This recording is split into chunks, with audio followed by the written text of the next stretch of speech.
Good morning everyone and welcome back for another stream. I look like a ghost today. Don't know why. It's actually sunny today, so it might be that the lighting level I've been using until now is somewhat unnecessary. But I also slightly look like a ghost. Hello. Friday, 5th of February. It is 1:30. Just a little later than I intended to start, but I sat down and just read the entirety of another graphic novel. It's Redfire. I am feeling better. So for anyone who didn't see Monday stream or hasn't been following me on Twitter, I've had quite a nasty I don't even know what to call it. I used the word relapse on Twitter just now because I don't really know what else to say, but it's a bit weird to say relapse when I've not had any remission either. I had a very bad so I have both my mental illnesses and my physical illness, fibromyalgia, come from are trauma based in some way, and I carry like a lot of emotions related to that trauma, and also just to everything that has happened in the past year. It's a lot, and it just all bubbled up, and it was particularly horrible. As you might have seen here on Monday, I did manage to stream during it, which I'm kind of glad for. I don't know, it's weird. I needed several days of not doing anything, which I did, and that helped. And I'm here in this is my second day of being back to doing stuff. Wording this carefully because I don't mean back to normal. I'm still feeling not great. I know I've described before that for me a lot of the anxiety symptoms, especially, and emotional symptoms I get sort of are focused here, like where my sternum is, and I still have that constant there, like constant feeling. I'm still in quite a lot of pain because where my mental health deteriorated, my fibro then went, oh, I know how to do this too. So I've also had a bunch of days with higher pain levels, but I'm doing okay today. And I did really well yesterday. So after I steadily got myself back to being able to be out of bed at all. So I spent Wednesday building a massive minecart rail in Minecraft. So that was nice because it was like I did a productive thing, but it didn't have any pressure involved in it. And I did some other fun things as well. Like I watched the second season of the Manifesto, which I hadn't yet finished, and then nerded out about it with my husband for 2 hours at midnight because we're very nerdy. But yeah, thank you. I did. I honestly, I can't sleep for more than 2 hours at a time at the moment, so it's a bit weird to simultaneously say that I feel rested, but I do feel a bit more rested. I stayed in bed and wrote 30,000 words of fan fiction. That's really what I did in order to look after myself, and it's a weird method, but it worked. So I'm not gonna look a gift horse in the mouth. But yeah, so yesterday I sat down and I can't believe I'm actually going to say the sentence, studied for 6 hours. There were breaks involved. I did not study continuously for 6 hours. But I got so much done and so much read that we're going to end this week at the point that I wanted to, assuming that I get done in this stream what I'm aiming to get done. And it felt really nice. I was exhausted by the end of it. I was kind of glad I was raiding in World of Warcraft in the evening, which was nice because it meant I had a thing I had to do and I didn't just like finish work at 6 p.m. and then just sort of collapse, because I had a reason to stay up, and that was good. Music is quite loud. I don't know if it's just me. It's a little bit loud. Yeah, so I got plenty done.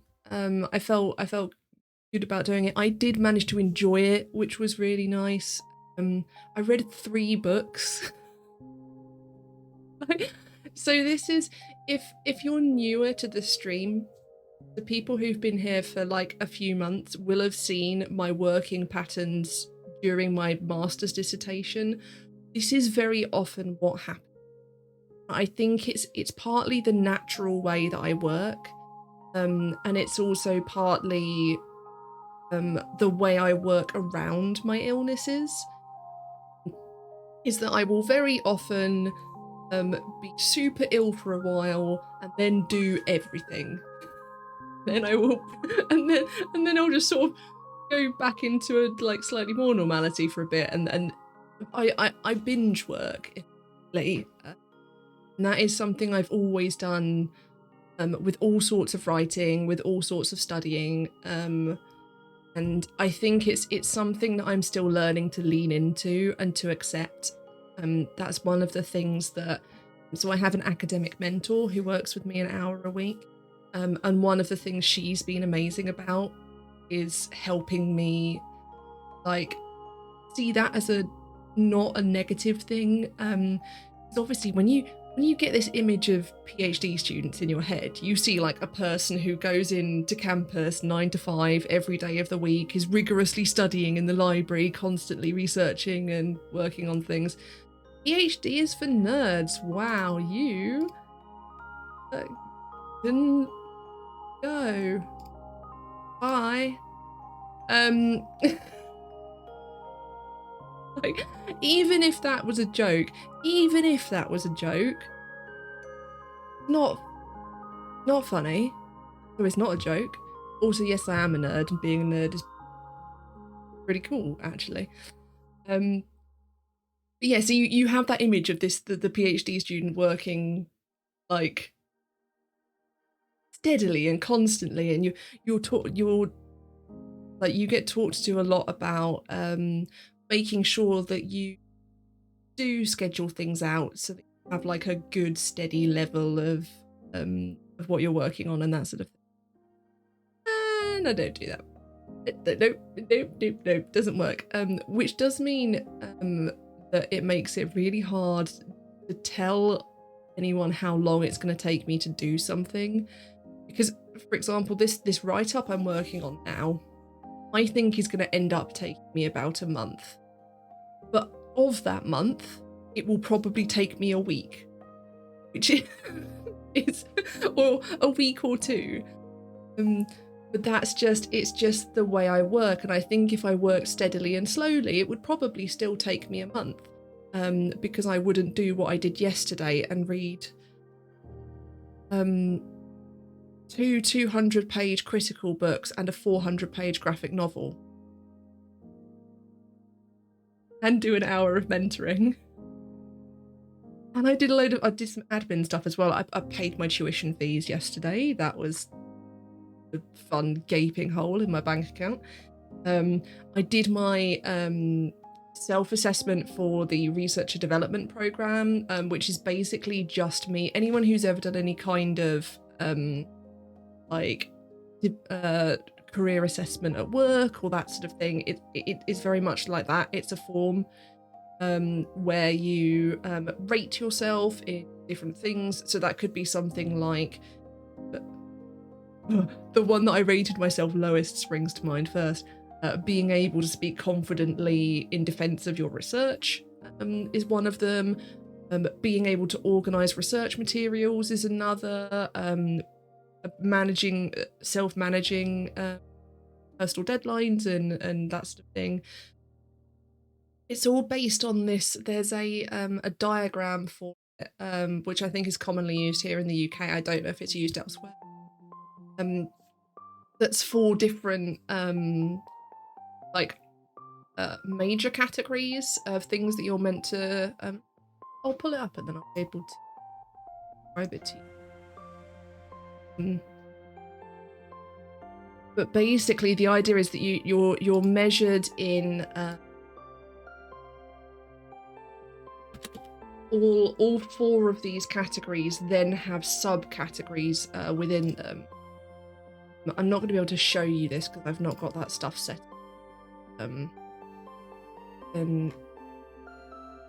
describe it to you. So yeah, it's knowledge and intellectual abilities, personal effectiveness, research, governance and organisation, and engagement, influence and impact are the 4 categories. So then within those you'll have, each has 3 subcategories, and then each of those subcategories has skills within it. So like for knowledge and intellectual abilities, the 3 categories are knowledge base, cognitive abilities and creativity. I did relatively well on those. Some of the things related to knowledge of your field are rated a bit lower because I've only been in my field for a year. But saying that, my field, the medical humanities, is an interdisciplinary field, so in some ways I've also always been in it, because I've always been in the humanities and social science. So but the idea is that you rate yourself now. I did a training plan based on what I feel like I need, like help-wise, and supplies and training-wise, and how I'm going to achieve them and how I'm going to measure them. And a lot of that was stuff I was doing already, because it was things like saying, I know that I need to improve my ability to talk confidently about my research. One of the ways I'm improving this is via networking. Here are some of the networking opportunities I'm now going to regularly, and that sort of thing. Here's how I'm going to measure this success. So, for example, I put that at some point this year, I have a goal to give a presentation in some form somewhere on my research. There's actually an opportunity come up that's in, I think, March. I decided that's a bit soon. I want to get a bit further in first before I go and present what my research is. But that's the thing I want to do, and it's a good, because I need to, in order to pass my PhD, I need to pass Viva. And if you're not familiar, a Viva is basically a verbal defense of your PhD. You have the actual thesis that you produce, which is about 100,000 words, which is the actual PhD, as it were. Then a panel of people read that thesis, and then you go and you defend it, and they ask you questions. That obviously, for me, is absolutely fucking terrifying. And I don't think right now I'd be capable of doing it. So in order to make some milestones between me and the Viva, that includes things like giving a presentation. I'd like to give that sort of thing. I say I'd like to. I do mean I'd like to. I just mean I also have nightmares about it. But yeah, so that's what I did yesterday. And what that means, not so much the admin stuff. The admin stuff is useful. But I've got another thing to tell you about as well. I had another thing on Wednesday. I'll talk about what we're doing today first. What that means is that I'm now in a position to write up the graphic novel segment of this intro write-up I'm doing, which is 3,000 to 5,000 words, just saying this is what my thesis is going to be, this is what I'm looking for, these are the forms that I'm looking in and why I've picked these forms and what the common themes are within them all. And we've talked about the themes we've drawn out thus far and that sort of thing. So yeah, that's what we're going to do today. It's going to be, I think, probably about 10% of that word count, so 300 to 500 words. It probably isn't going to take me very long at all, and the reason for that is that what I was really doing yesterday, because with this one I've come in with it much more fully formed, because last year one of my papers I wrote in my master's degree was on shame and depression. One of my primary sources was graphic novels. So I actually have already done a bunch of research in this field, and I'm aware of a bunch of the techniques involved and things like that. Most of what I did yesterday, and I can show you them. get really excited about holding books up on it. When I wrote that paper, one of my main sources was Understanding Comics by Scott Mcleod, which is a graphic novel about how to make graphic novels, how graphic novels are made and how they work and why. We've talked about this a bit. This is things like how you control the reader's eye as it passes through the page and how you can manipulate where they're reading and things like that. So he also has, oh no, it's the wrong yellow actually, but I think yellow is close enough to green. But you can sort of see making comics, which goes like it's more aimed at people who want to make comics, unsurprisingly, that title.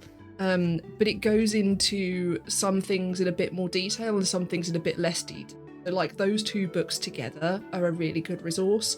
I also got from going through that bunch more other books that I can then go and get when I want to go deeper into graphic novels and actually do that chapter section. However, this all ended up being formatted, as I don't know.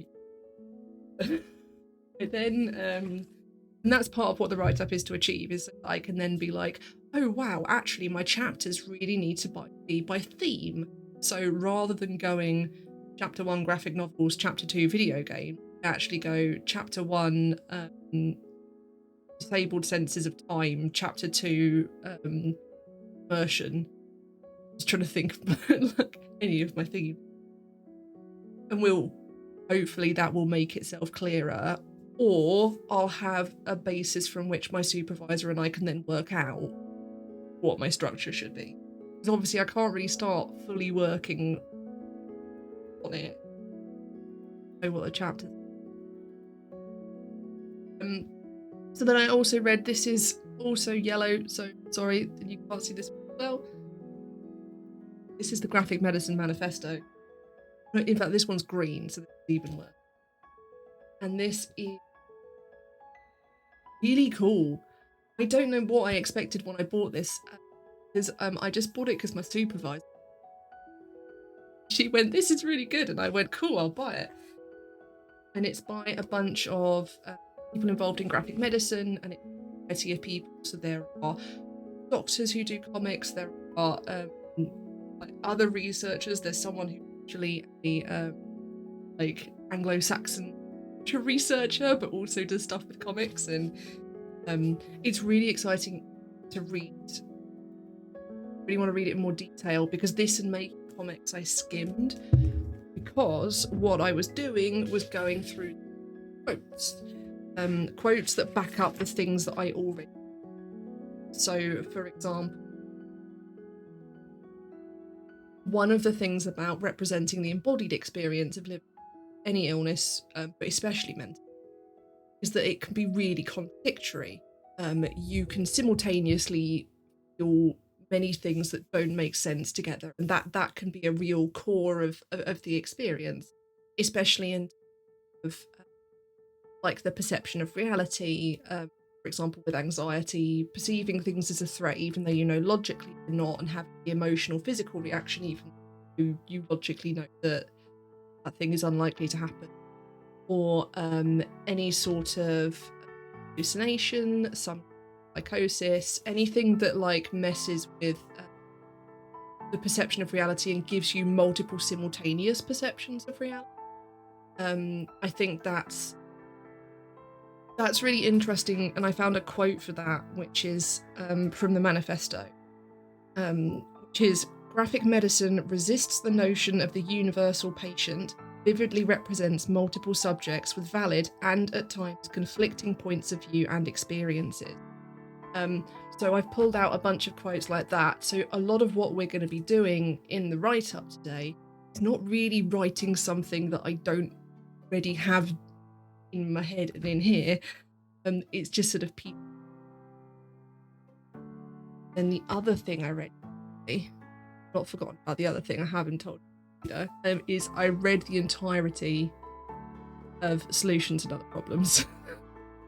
All 400 pages of it. it's I love Valley Brush. It's so good. The paper on depression and shame was focused on hyperbole and a half, which will also be one of my primary sources for my thesis. But yeah, so I read all of that, and today, this is green, so this is not going to show up at all. I read Fun Home by Alison Bechdel. Only a portion of Fun Home is based on her experience of living with mental illness. It's primarily about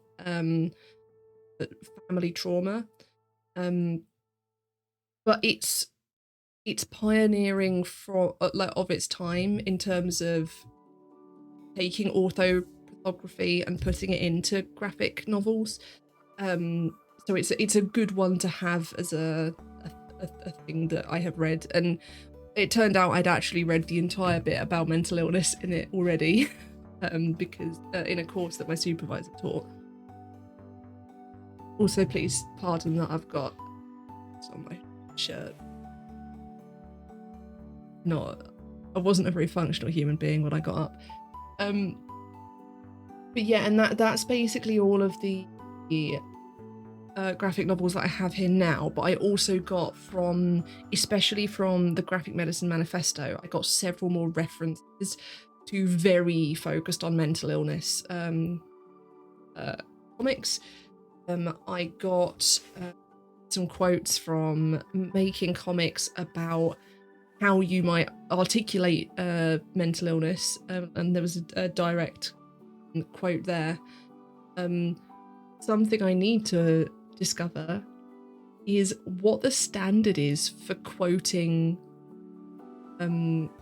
comics and graphic novels, because in everything that I've seen, it's all very different, because some of the texts that I'm reading are graphic novels, so the way that they quote, let's see if I can.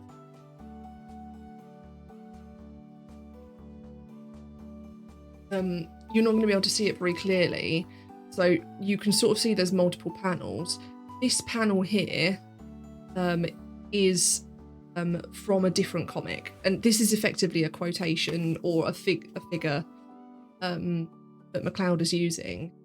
Then in the more essay style things in Manifesto, they're just included as figures at the end.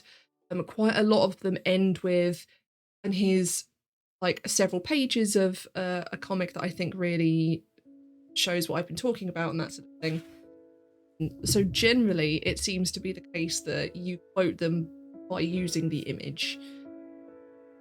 So, and that makes total sense to me. But I want to do a bit more checking into making sure that that's standard, and considering things like because especially when looking at things that are so in Solutions and Other Problems, parts around, and there's going to be spoilers for this book in here, so if you want to read it and don't want to be spoiled, then toddle off for a bit. There's a section when her sister dies, and she shows the passage of time with quite a lot of pages with no text and just images, and the images are slow in the sense that there's not a great deal of change from image to image. So you'll have 10 pages of which there's 60 images that will take you, it will manipulate time by slowing it down for you and keeping you in a state of pause, which is one of the techniques that I want to talk about. But if I want to quote that, then do I need to quote all 10 pages of it? Do I quote one and then say, and then there's 9 more? If I quote all 10 pages, at what point am I still doing fair use of this comic within my thesis? So I think that's thinking about that in terms of sort of right and intellectual property use is something I'm going to need to do. I also, then this is one of the simpler things to quote, because how do I quote a video game? A section of a playable video game. I'm gonna have to just describe it. because there's nothing else you can do. Like describing, I've been thinking about Mass Effect more and more since I realised on stream that Mass Effect is relevant. Because I started thinking about QuickTime events, and the use of QuickTime events to show the knock-on effect of very quick choice, what it can mean further down the line, and that sort of anyway, that's diverting this topic until I'm finished, and then I can back in.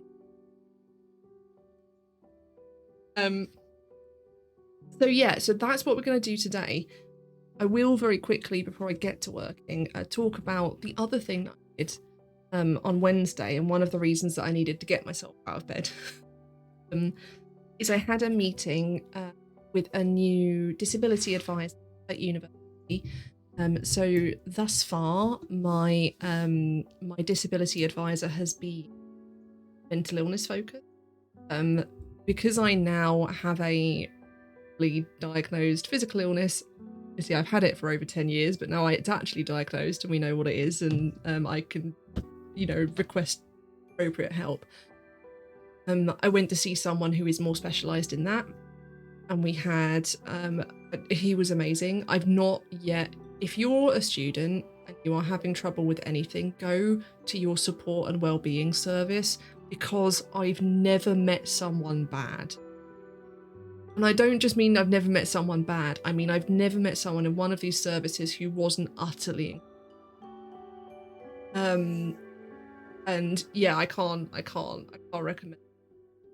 So we had a lovely conversation, and we got my ILP updated, which I've talked about before. It's basically the record of my disability on the university system. It's not as relevant at research level because, like, before it would include things that I needed included. So, for example, I needed to stand up and move around more during classes. And I was like, can you please just put this in there so I don't feel weird doing it in class? And I did actually feel more able to stand up and move around. Not in all of my classes, because I wasn't comfortable with some, with one of my lecturers in particular. But definitely all the classes with the lecturer who's now my PhD supervisor, I was fine standing up and moving around as I needed to. It was a little bit weird, but yeah, I was okay doing it. Yeah, so we got that updated. It's still useful. It's just nice to have that backup there, that defense there, if anything were to happen, like needed to intermit. I think it's intermit. There's a technical term for pausing your PhD. Like, let's say I have a super bad relapse and it lasts months. I can pause for a term. I think it's intermit. So yeah, it's a good backup for things. And we then talked about what will happen when I get to come back to campus, which is a way off, obviously. An unknown way off. I saw a really optimistic headline that we would have everyone vaccinated at the beginning of April. But I don't think. Or like we'll have vaccinated our way out of lockdown by then. I definitely don't think that's going to happen to people who don't have the best immune systems like me, or have worse immune systems than me and are actually fully immunocompromised. Anyway, the point is, at some point, I'm going to get to go back to campus. And when I do that, I'm going to have trouble getting there, because right now, my pain levels are bad enough that so I can walk for 5 minutes before I'm in severe pain. I can then continue walking. I don't at any point ever, like, I do completely lose the ability. So I don't know why I'm trying. I have trouble walking and I couldn't currently commute. In order to go to campus when I'm able to get back, I am going to need to get taxis to and from university, and I don't live nearby. I live in a rural area, so taxi's not cheap. There's no Uber here. That's not a thing. Any kind of like cheap version of a taxi doesn't exist. There's no bus from where I am to campus. I'd have to, I think it's like 3 buses or something, and takes about as many hours. Ridiculous. But yeah, so we talked about getting that set up. We calculated the amount of money it will cost, because there's a limit in how much support you can be given financially, and it was a large number. It was like 5 times what I'm paying in tuition fee to get me there, to and from campus, 3 days a week, 48 weeks a year.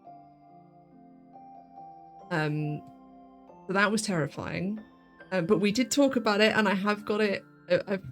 We're getting basically getting all the evidence I'll need together, so that when it looks like I'm going to come back to campus soon, I can get my disabled students allowance, which is the award that give me that money. Be reassessed, then we can actually get me that help. But he then also said something that, so I've been thinking about accessibility. What I have been thinking about is physically getting to campus, because I've been so overwhelmed by the fact that will be impossible. So for reference, my commute by public transport involves at least 40 minutes of walk. That's before I've walked anywhere on campus as well. I was averaging, on a day I went to campus last year, 30,000 a day. This might be why I lost the ability to walk. These things may be related.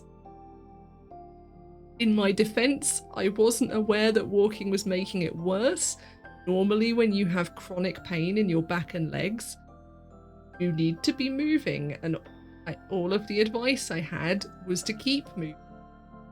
It turns out that was wrong. Not those people who gave me that advice were doing it based on all the information they have, but knowing the condition I have now, not the best idea. I now have a Fitbit to warn me when I've made too many steps, rather than to make sure I get enough. But yeah, so I've been really focused on that, really scared about that. At no point have I considered that the campus itself is not accessible to me. Basically all of the chair, I really rely on this chair. Hello, this is my secret lab, baby. This chair makes it possible for me to sit at this desk without being in agony constantly. I'm only in agony sometimes. There are no chairs like this at university. The chairs at university are shit. Desks at university are not height adjustable, vast majority of them. Most of the rooms are open plan and have 200 seats in them. I can't work in spaces like that. What I was doing last year was mostly renting study corrals, which are like individual cubicles, effectively. You can only rent those for 4 hours a day. There are a limited number. And the chairs in them are trash, and the desks in them are trash. And so my advisor said, what we'll also need to do is work out making sure there is a space for you in the university that is accessible. Like, they will buy chairs. They'll buy an ergonomic setup and make sure it's in a room. It's really weird. Hey. I don't have COVID, guys. That was my test result yesterday. Didn't think I did, but there you go. And yeah, so it was just really overwhelming that I can then get help with that as well, and then they're also offering to help me with other things, and it was amazing. A lot of that is like, set it in place now for far down the future. Oh wow, water bottle. But yeah, so that's all happening. That is a thing is taking place. But I've taught for 40 minutes. It's some work. I am going to move us onto, and I have not put us on this setup for a while, so God knows if this is...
Hi, you're going to be able to hear me now. I had no audio sources on this scene. Wow. Hang on, I'll add the music as audio output. Alright, so the music and I are back. Let's try that again. I'm going to say all of the stuff I just again, and you're actually going to be able to hear it. If you are just reading on caption, my microphone is muted or / not connected. If my microphone is not connected, then the captions don't pick anything up. So you did not miss anything, because I'm going to repeat it all. Welcome to Scrivener. There's nothing in here yet.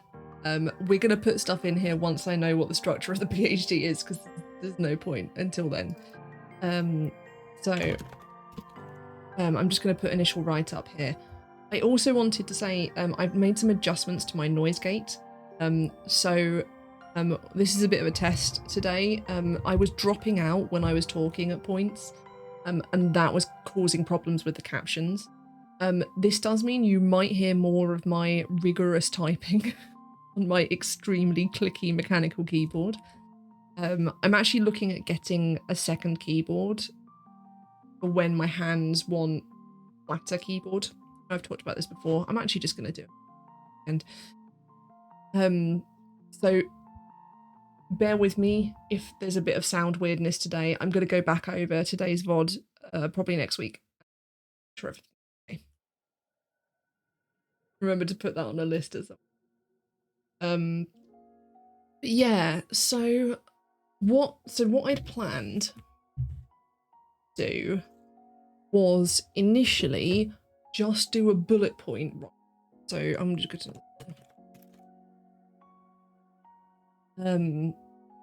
also I hope that this level of looks like okay. Looks fine to me. So but yeah, well I have not used the Scrivener page screen for a while. I will make adjustments to that as we go. The one thing that I've made sure of, and then I moved myself and then I moved myself back whilst I was muted, is that I'm always looking at the place that I'm looking at. Do you know what I mean? Like, it really annoys me in stream setups if, like, the game is here in the center of the screen, then streamers looking at their screen there. Like, if we've got, like, a top-down angle or something like that that's a bit different, that's fine. But like this, where you're basically getting me front on, I want to be looking the right way. Anyway, I'm just rambling now because I want to procrastinate.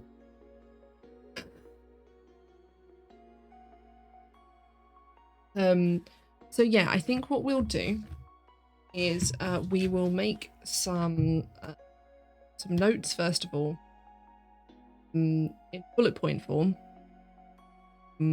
as to why, like the I want to cover this tiny little write-up.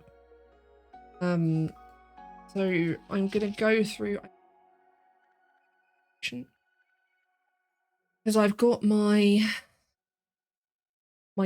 common themes that I want to pull out.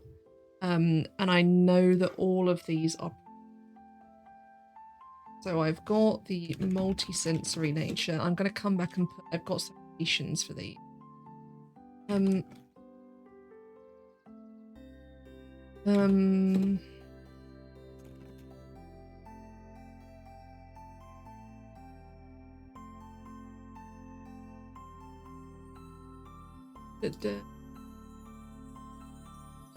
Oh, yeah.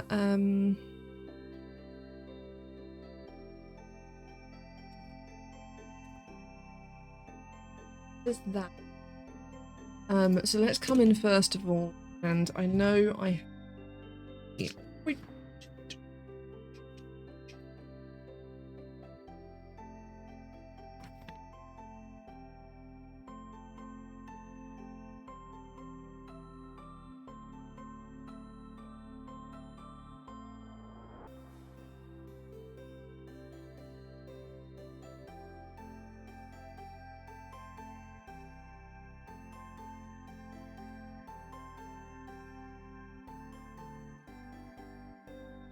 Yeah, I didn't write the quote. I know there is a section in this book, comics being multi-sensory, and I know it was around in the bit about like establishing.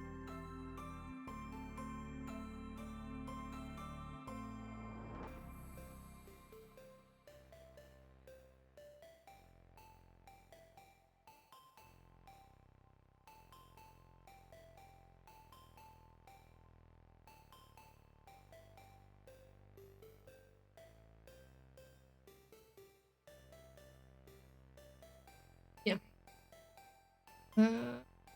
Cool.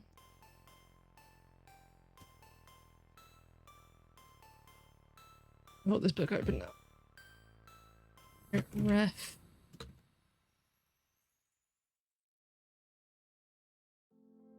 And then I had a reference for this one, which was. And this is.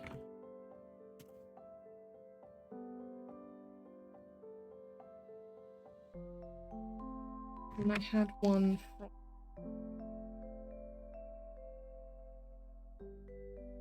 I needed to go look that. Probably don't need it to do it. I can reference it.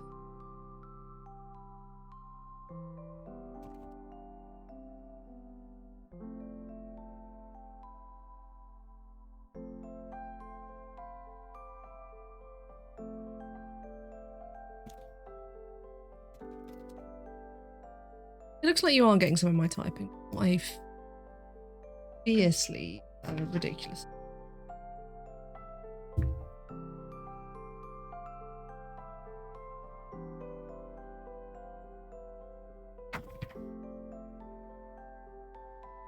Was it a different?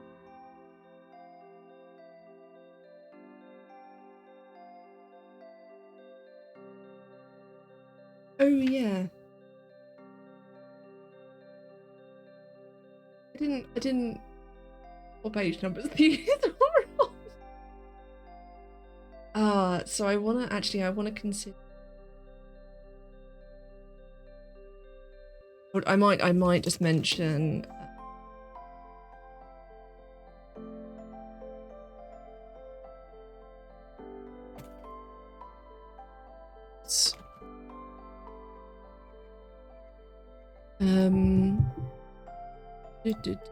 And then for this one, reference.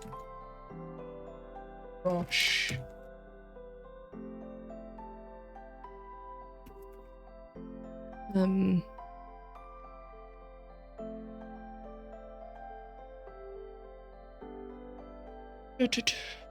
Conflicting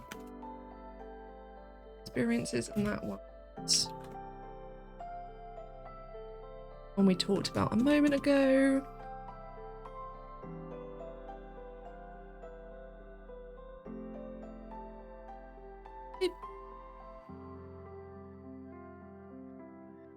Shift tab. I can use a text editor. I don't know what you're talking about.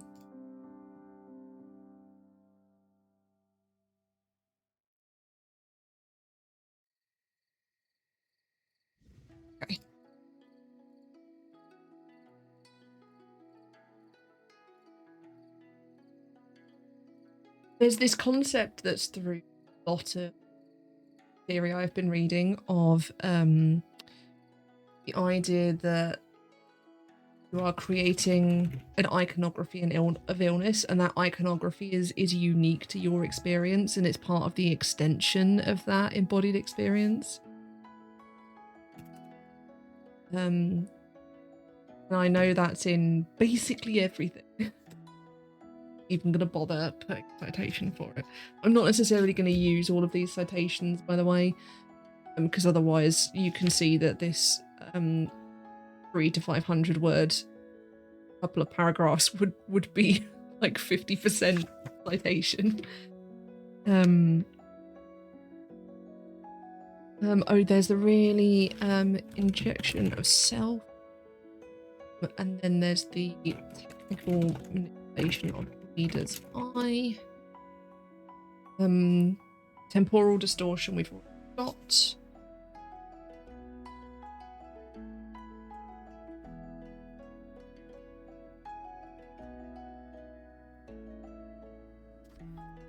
Oh, I just need to. This is weird. I just need to start writing. Some of these words might go in my PhD.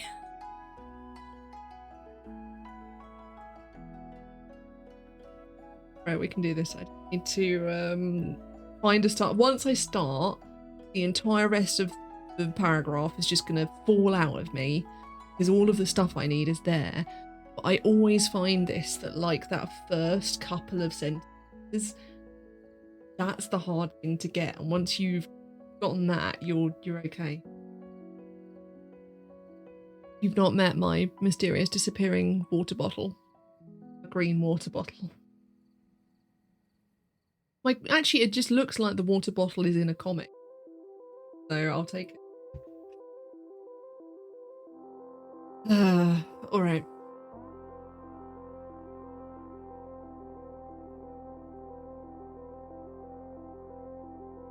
I'm not gonna worry about any sort of introduction with it. I want to just go straight in, because it doesn't need like a formal structure around it. Like, I think my supervisor would be happy if I handed her what is on that page right now. But I want to write it out so I've got the argument like out.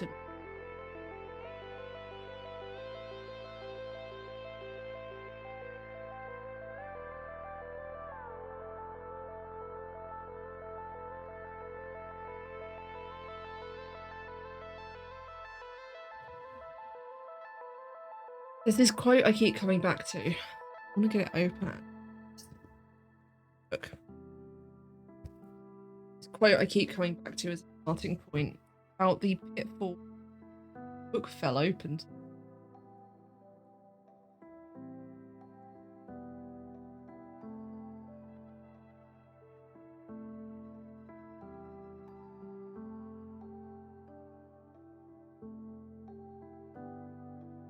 Yeah. The recurrent problems and pitfalls in comics criticism that I survey here generally proceed from the lingering perception that scholars must justify comics to an assumed audience of doubters and naysayers. These defensive reflexes, I contend, are both unnecessary and counterproductive. Academics are trained to think within established critical disciplines, to write primarily for other academics within those disciplines. One of the most exciting aspects of comic studies, however, is its potential to speak both to and beyond any one audience. As we have seen, comics criticism began in the public domain, and it still thrives there today. And it sort of goes on like with some examples, but I'm really thinking about that. I'm really thinking about I don't, as much as like the purpose of what I'm doing here is to say, this is why this form matters. This is why this form is important. I don't want to fall into the let's start with that. Let's start from this idea. And then I can go into think probably then moving into the technical stuff of how things occur, then the thematic results that those achieve. I think that's a good. So, just now need to word it. This is a really weird thing to stream. I didn't do any of my masters creative writing. Didn't feel okay. Whereas with this, I think it's important to show my writing process, and I'm okay showing that. But it's going to be a little bit weird for me to begin with. Obviously, I've had a difficult week with existing. I'm just rambling because if I need to, what I will do is I will turn the camera off, see if that helps. I try not to do that because it's an I've not done it today. I try and wear lipsticks. My lips are a darker colour, so that people lip reading are able to.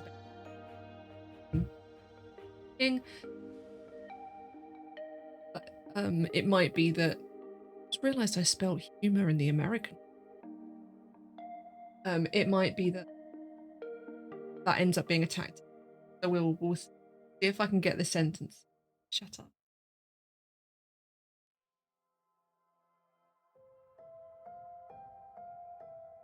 It's in my hand.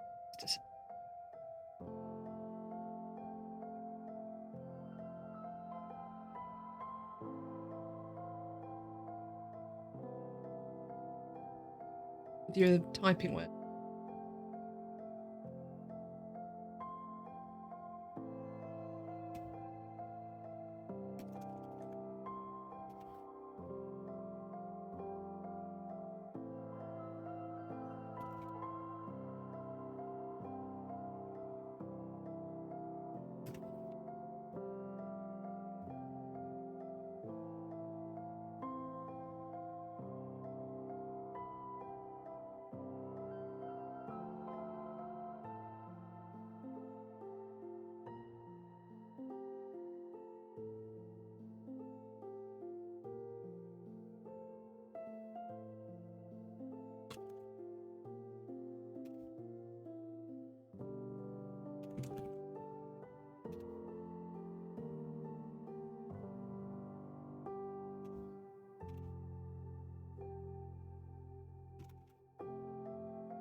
No, I'm going to worry about what I will do.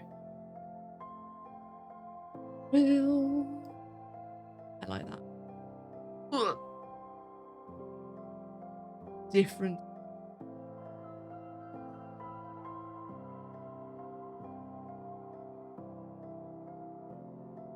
Too dark light it because of the. There we go. Writing in effect. I've effectively made dark mode in Scrivener. Also, I've realised that I'm not coming through the. It might be because I'm mumbling again. For decades, comics criticism has been stuck in what Scott T. Smith calls the unnecessary and counterproductive reflexes. Say, reflex or reflex. To justify comics to an assumed audience of doubters and naysayers.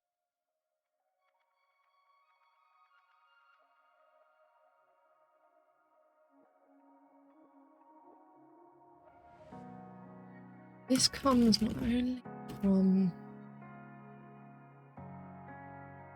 me.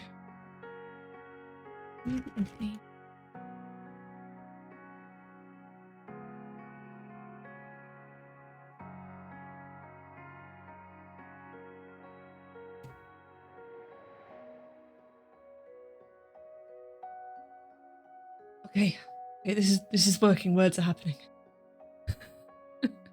Okay. Comes not from only from understanding the highly popular medium, but from a misunderstanding of its complex technical function. In fact, comics and associated media, such as novels, manga, and webcomics. I don't think webcomics are really different, but it sounded right. Use a variety of techniques to manipulate the reader to a subjective experience using objective,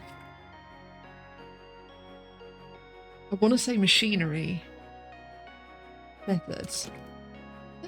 No, I don't mean methods. There's a quote that I'm of.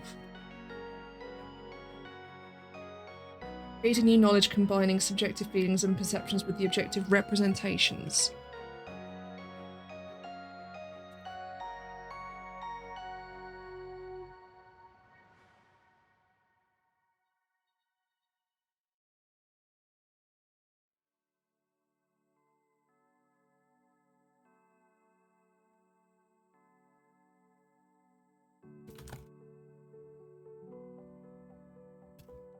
I'm just going to do that for now so that that obviously is not, this is not citation formatting. This is not how you should format a citation.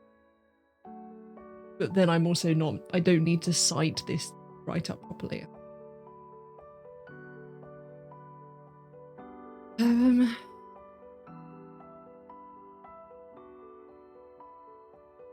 For example,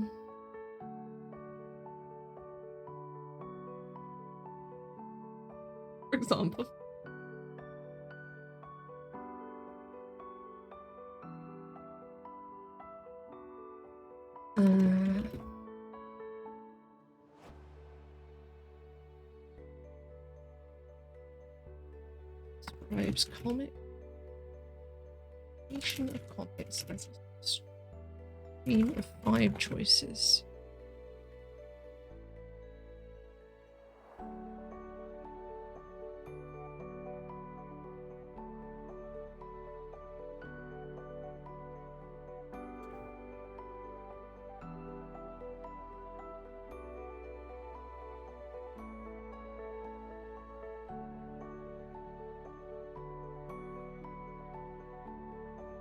Sorry, I was just looking out some definitions to see if I wanted to use different words, but I think I'm good.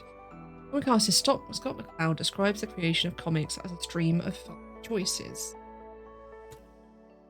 Moment, frame, image, word, and flow. To take but one example, flow is the manipulation of the reader's eye. This may occur through the framing of an individual shot, playing on the reader's instinct to focus on the center of the image.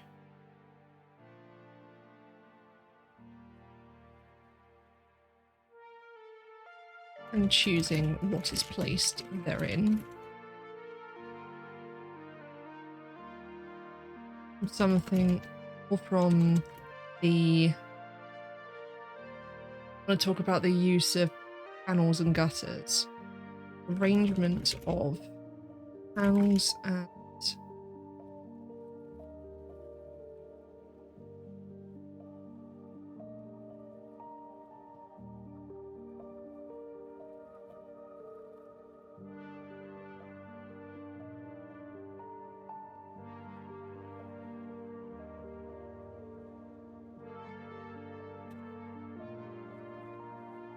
can also be the arrangement of panels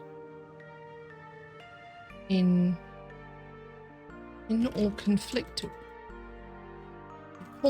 with chronological gaze of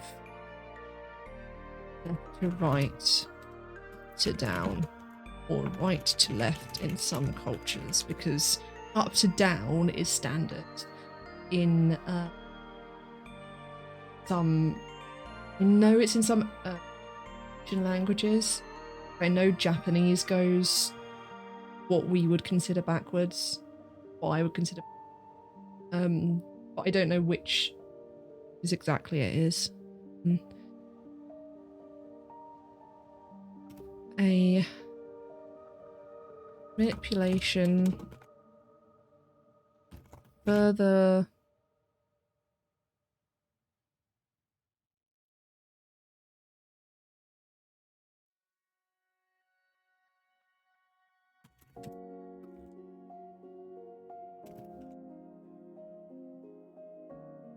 the use of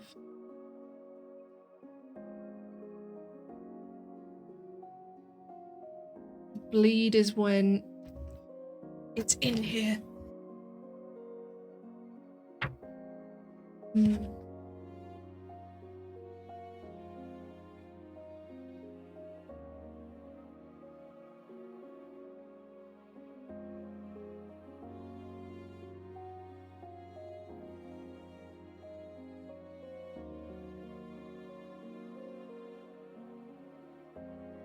Transition time.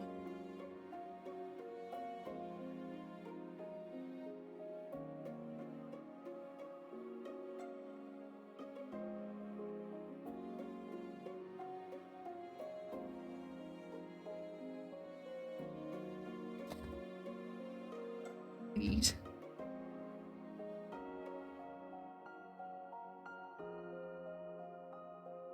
Bleed.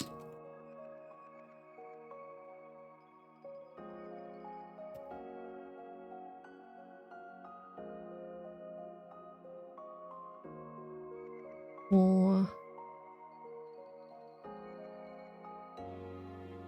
no, I don't want to. I know what I'm trying to say. It's just trying to get it out correctly. Okay, the framing of an individual shot playing on the reader's instinct to focus on the center of the image of choosing what is placed therein. It can also be the arrangement of panels in or in conflict with logical gaze of left to right to down, right to left in some pictures. Tools such as bleed, moving the frame from a panel entirely, and different forms of transition between panels.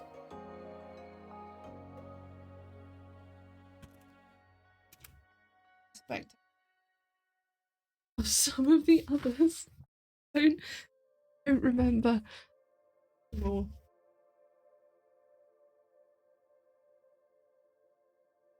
Here we are.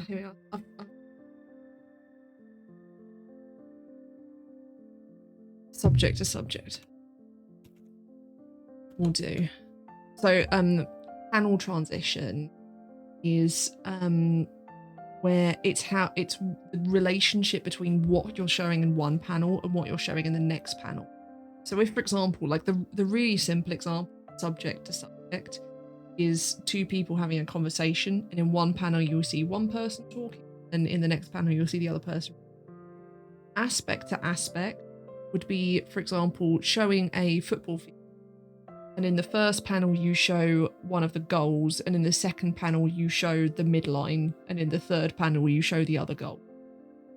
For example, that's aspect to aspect because it's one image just panning through effectively, but you've chosen to pan through it in a way that applies a different kind of focus, and that's where all these things interact, because you're never just doing the panel transition, it's also about how it's framed, where it is on the page, what size it is, whether it bleeds.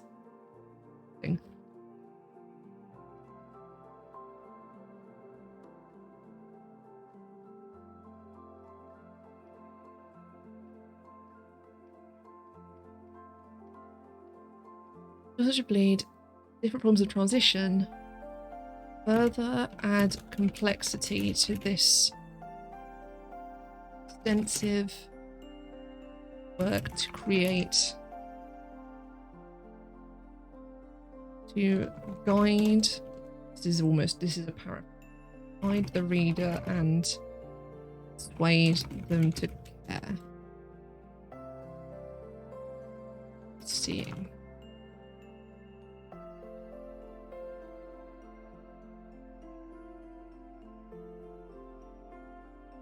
That's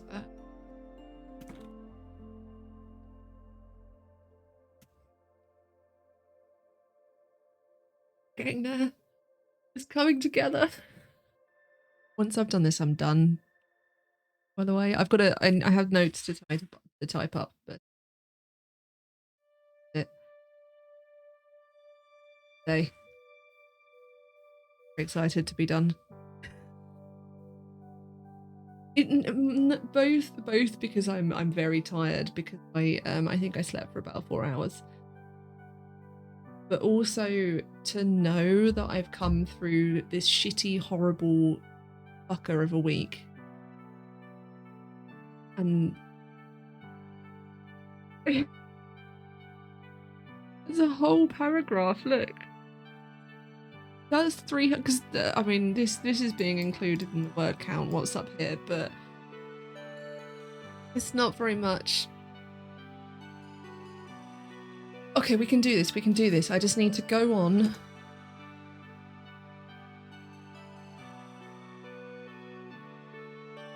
This rich ability to curate reader's experience. Yeah, this is what I want. Makes comics and graphic novels a fertile ground for transmitting embodied experience to the reader. Transmitting the artist's embodied experience to the reader.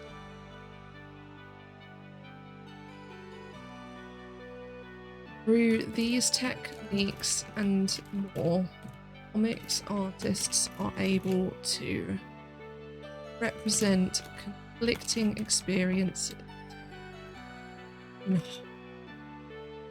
No, I don't want harmony.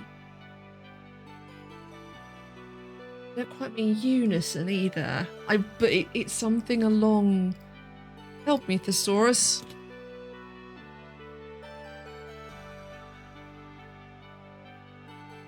Consensus. That's a good, yeah. And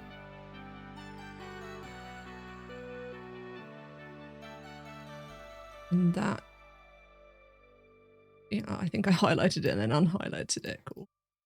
And then that was a graphic manifesto. Ooh. Ooh.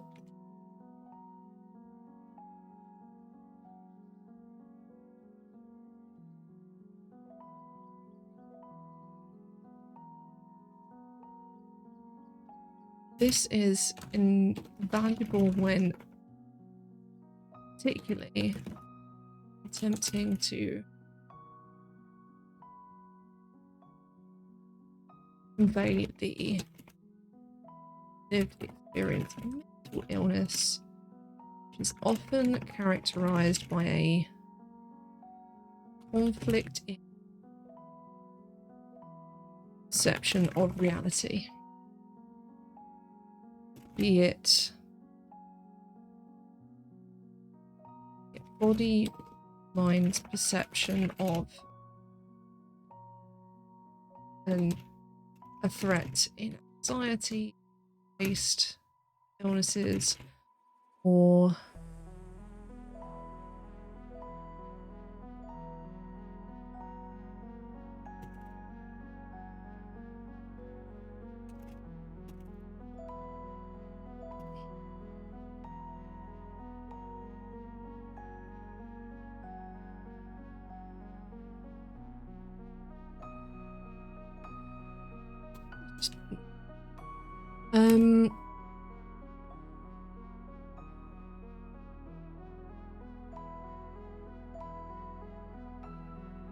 much of what makes this possible, the multisensory aspect of comics. And this is where I want to talk about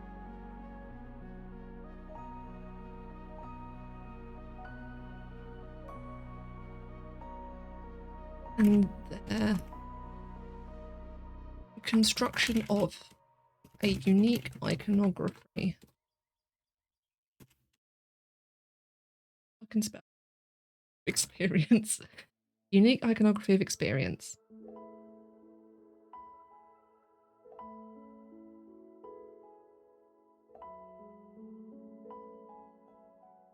this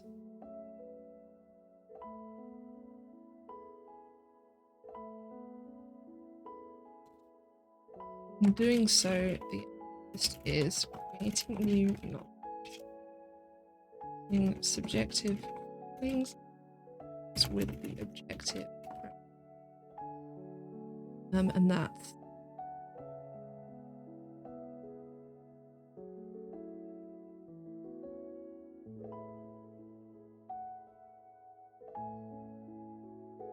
so I know that one of the weaknesses of what I'm producing here is that it's a very limited, it's not a big range of opinions. I know there was mention in the manifesto that some of Mcleod's theory is disputed. Not all of it, but just like particular aspects. Every theory is going to be disputed in some way. I will, when I go into things more deeply, have the room and time to go through all of that. This isn't aiming to be like the perfect form of scholarship. This is just me saying, hey, this is why I'm including graphic novels in my thing.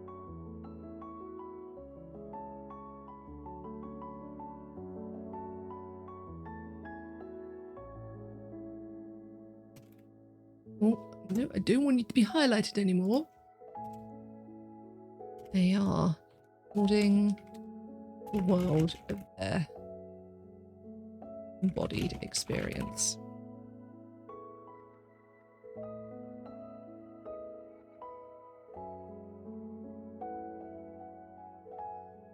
I want to add another thing in here. You can also...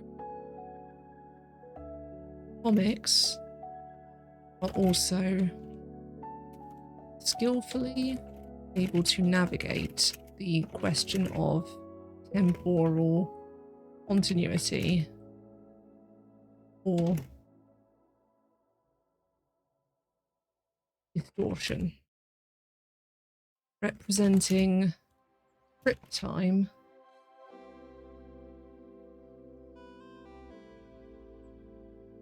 I've just read what the caption said. So I said temporal continuity or distortion, but what came out in the caption was M40 continuity or extortion. Oh. My caption service is better than most of the like free caption services that are available. Not perfect. It's not. And also I'm sorry that I'm kind of, shall I make myself smaller?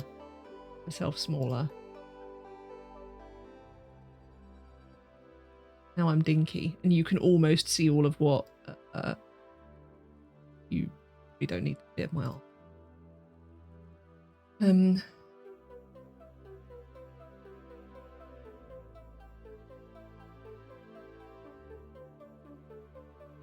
Through techniques such as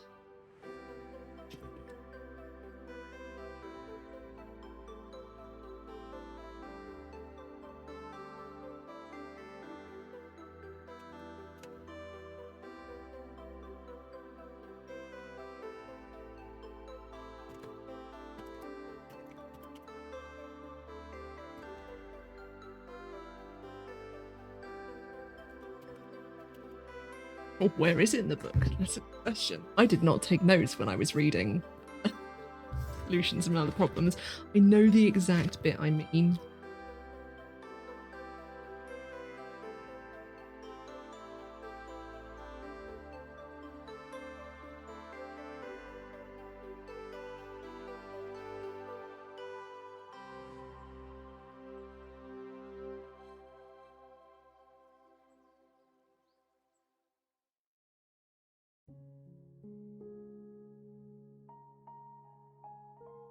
Oh, here we go. Yeah, this book doesn't have page numbers. No, those pages don't. That's so cool. Okay. So, this is spoilers again for Solutions and Other Problems. Page 197. as her sister died. The next 1, 2, 3, 4, 5, 6, 9, 10, 11, 12. 12 pages. No page numbers. No text. There's only images. So clever. I can't believe there's not even that. That's a deliberate choice. That is a deliberate choice to make you feel the temporal distortion of grief. I'm excited. I've never been so excited by the lack of page numbers.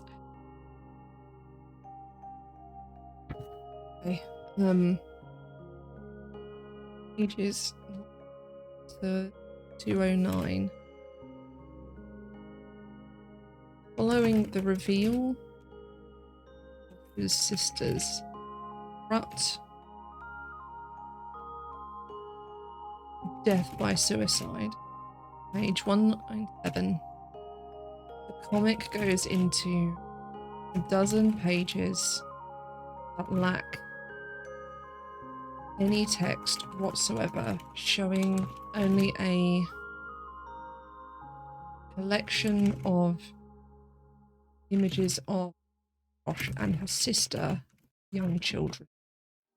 Pages do not even have page numbers.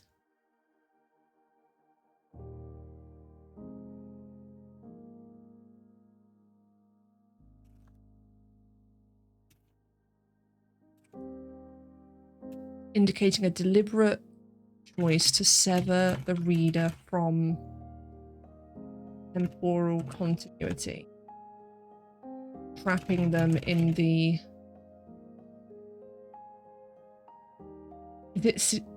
synchronic nature of grief. I want.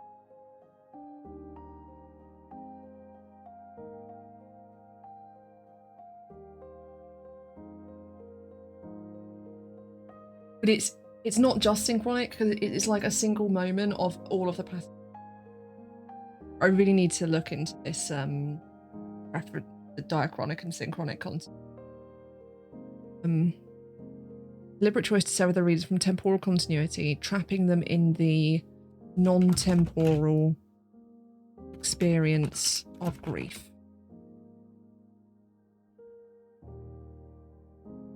Good. I can't believe that. That's so cool. It's so cool. All right, this is a lot of words. We're nearly there. I'm gonna read. I haven't mentioned anything about accessibility. Which again, in this term, I'm not just talking accessibility in terms of the ability to access comics as a disabled person. I'm also talking about the financial ability to create comics. The fact that you don't actually, as there's lots of examples that demonstrate that, of people who've made credible comics with biro and lined paper and, you know, things like that. So we've got, I haven't even talked about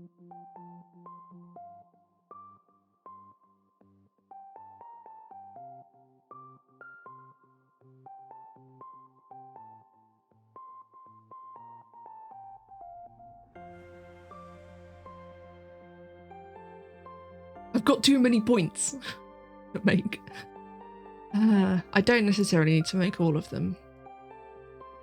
This is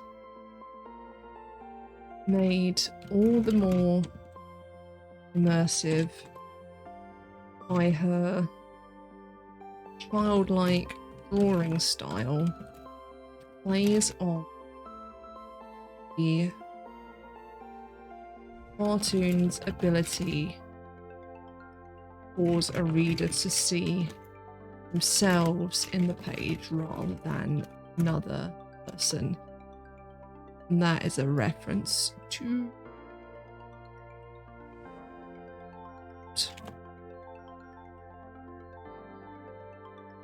but which one is it?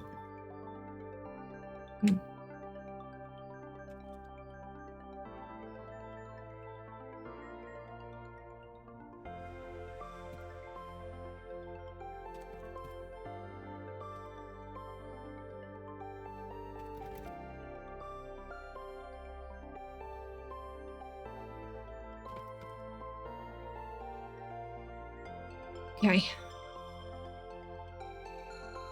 I haven't put one of my main themes, which is interactivity.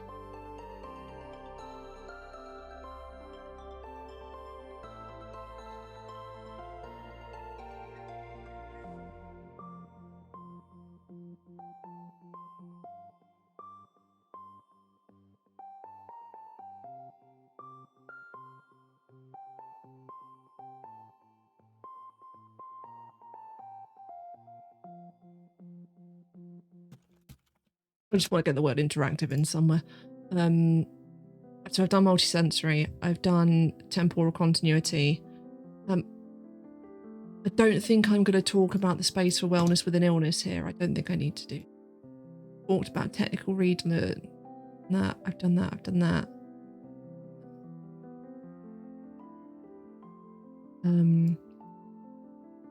The only thing I've not talked about is accessibility.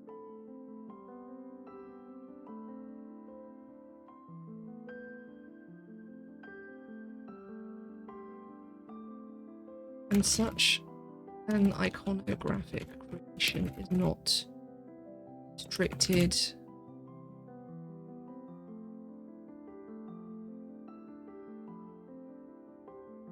the ability to create comics has a very low entry requirement. Many of the medium's greatest works created by simple means as a far more accessible medium form. Comics and graphic novels have not only the tools to show. I don't know why I'm reading this off my preview in OBS. Comics and graphic novels have not only the tools to create these worlds, they have the ability to make those worlds. That's not. I want to make a point about marginalized voices. They have the room.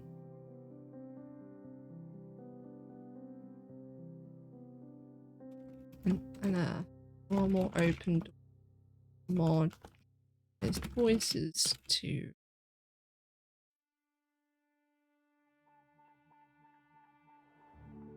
I don't think I'm going to reference social media and memes. 600.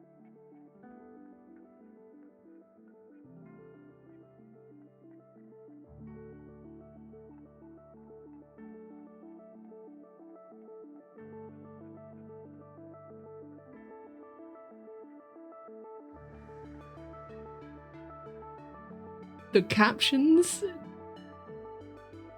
I don't know if I can either repeat what the captions just made me say. We'll continue. I don't know how it got that either, from me saying, oh my god, I've written 600 words. I've written 600. I think they're pretty good as well. I'm not going to go through and reread them now. I'm going to save that when I've got the whole thing done.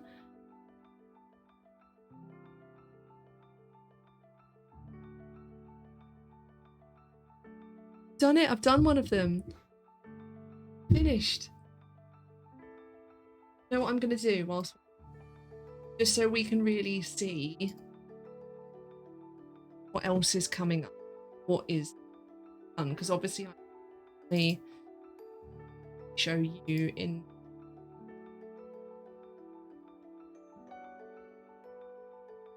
on Notion. I won't quickly show you in Notion. My list of everything is quite long because it's got all the individual things that I'm going and looking.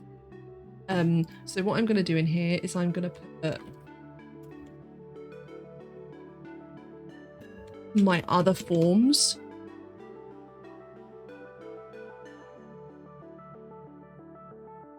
The booted experiment, writing and poetry.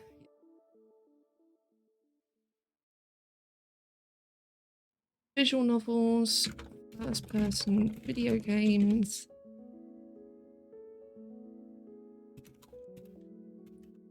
Artist books. I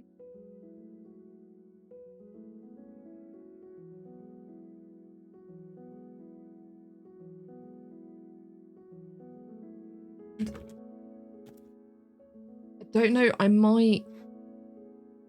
I'm tempted to include genre fiction under transformative works. Now bear with me because that's going to sound a bit weird. Obviously not all genre fiction is fan fiction. But it does share the common theme of in genre fiction there are strong genre traditions, there are tropes, there are things that people expect from fantasy and science fiction, that they go in with that existing knowledge in the same way that in a transformative work you enter with existing that's where I think genre fiction has one of the ways it works, is my theory anyway, is that it's more accessible because there's less to construct. That's not my only theory. I'm going to list it separately for now. Let's auto generate like that instead. So we've gotten rid of yeeted experimental writing and poetry out because I did not do that much. Got rid of I'm going to get rid of immersive art as well. I don't know anything about immersive art and I don't have the room to talk about it in my PhD.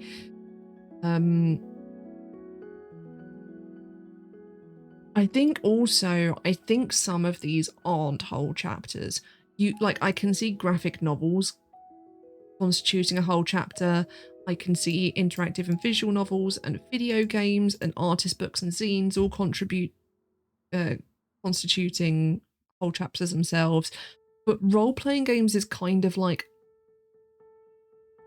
a foil or a contrast or a here's what happens if you take all of these themes way further.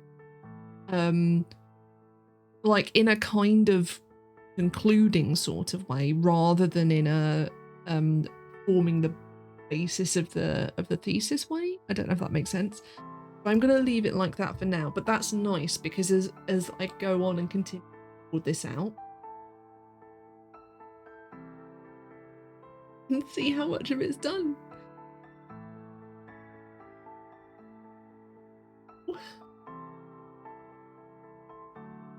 Can we just say, let's just take a moment to say a giant fuck you to the voice in my head earlier this week that said, "I don't even want to do a PhD.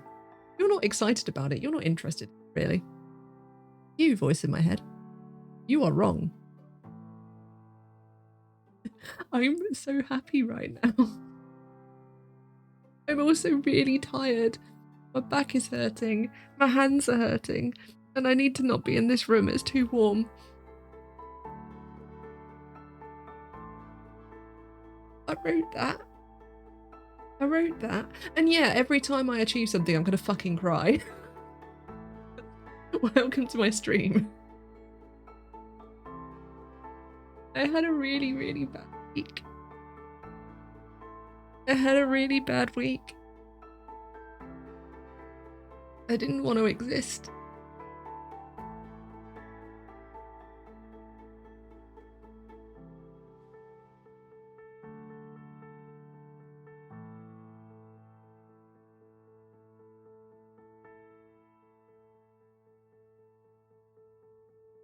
Okay.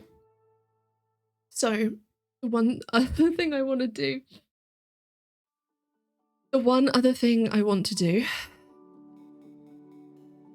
is eat lunch. I'd really like to eat lunch, but before I eat lunch, I want to consider what I'm doing next when I get into next week. So on Monday, I've got some time taken up with other stuff. I'm gonna say books are for nerds, but you guess this is a bad time.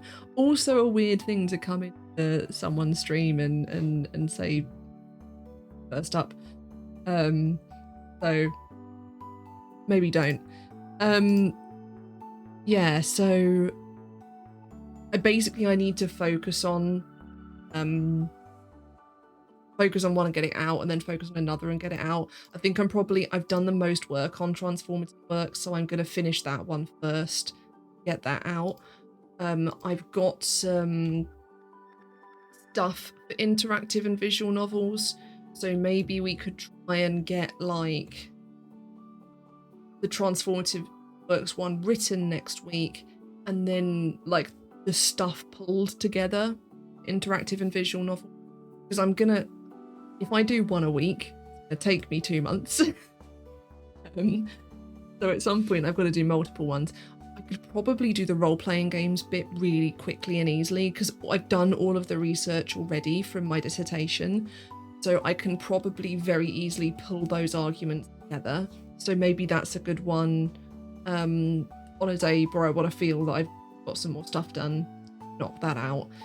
And basically, yeah, just keep going through them and getting them kicked out and getting it done in the next 2 or 3 weeks. It's the aim. I think this may be more than my supervisor intended. I don't know.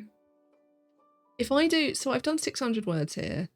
So if I did 600 words for all of them, if we consider that that's going to be the average, and I think it's going to be a bit more for some of them, because I don't need to explain what a graphic novel is, but I will need to explain what an interactive novel is and what a visual novel is, and what dating sims are. So some explanation will be required there. But assuming that they're an average of 600 each, because as I've just said, role-playing games is going to be shorter. That would be 6, 12, 18, 24, 56, 4,200 words. So that's about perfect. That's about where I want to be. It gives me some, there's no limit, but it gives.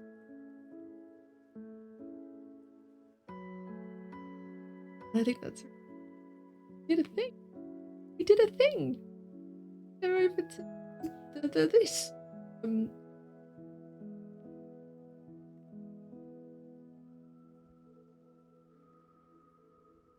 Ow. Thank you. I had some points this week where I didn't like anything, and I was like, well, the fuck am I streaming this? This is a stupid idea. But I logged on today and I discovered that I have my subscriber.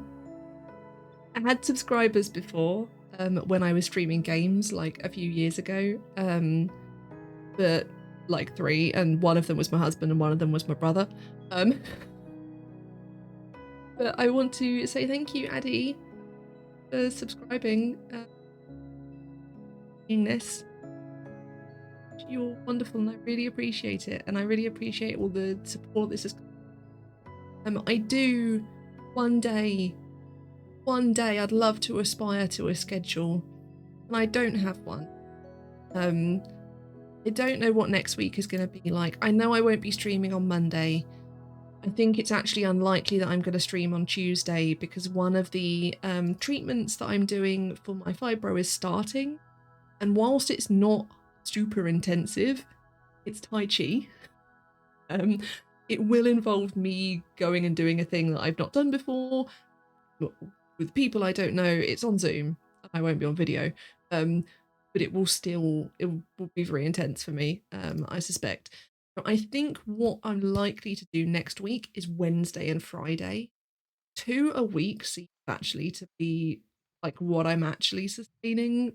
Whenever I aim for 3 a week, it doesn't really happen. So that's what I'll change the schedule to, so that you can have a vague idea. But as always, Twitter, that is where I post all brain thoughts.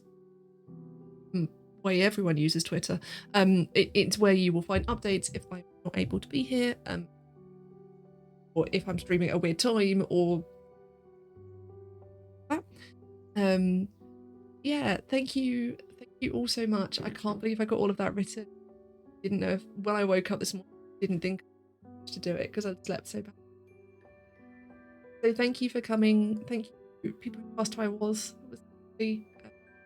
I really appreciate it, and I appreciate all of the support. I hope that this did you just wait to do that then? Are you the same person that I timed out earlier? Which can I have like an academic category so I don't get all the just chatting trolls? Would that be possible? What do you think? No, you won't even give us a disabled tag. You're not going to give me a not going to give me an educational channel, educational category. All right. So, I can say, yeah, I was trying to say, I hope that this helps you in some way, whether you're just interested in the same things I am, or whether you are a disabled person, any person looking for a PhD and not sure what it's like, whether whatever situation you may be able to see all of the ups and downs doing this, because it's now been a very down and a very up week. I hope that helps people. It really helps me to share it. I appreciate that people appreciate it. So thank you also very much for coming. See you again next week. Hope you